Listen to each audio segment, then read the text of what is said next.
This is BBC News. These are the latest headlines in the UK, on PBS in the United States and around the world.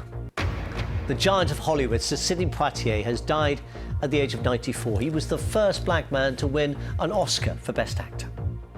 He was my generation's sort of icon. There was no one really before him who had the kind of stature. Staff absences in the NHS in England rise by 40% in a week because of COVID. Nursing unions say COVID pressures are making hospital care unsafe.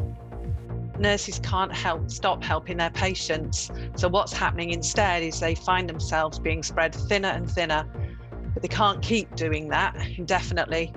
Given the pressures that the hospitals are facing around the country, especially workforce pressures with their workforce, like other workforces, if they're infected needing to self-isolate, this is understandable. But it is all part of trying to work together, providing the NHS every support that it needs. Novak Djokovic has thanked fans for their support and remains in this hotel. The Australian government rejects claims that the Grand Slam champion is being held captive for failing to meet vaccine entry requirements to Australia. The aftermath of days of unrest in Kazakhstan, security forces are ordered now to shoot to kill protesters.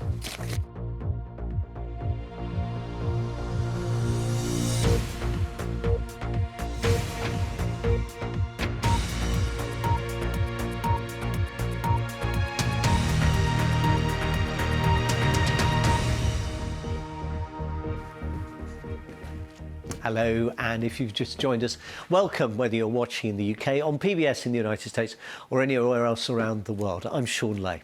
We begin this hour with the award-winning actor Sir Sidney Poitier, whose groundbreaking films in the 1950s and 1960s shone a light on racism and other social prejudice. He has died at the age of 94. Sir Sidney was the first black man to win an Oscar for Best Actor, and his success paved the way for generations of other black artists to come.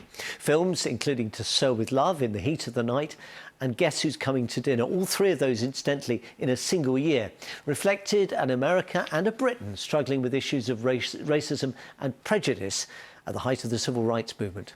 So Sidney's impact ultimately transcended the silver screen. Our correspondent Lisa Mzimba looks back at his life and career.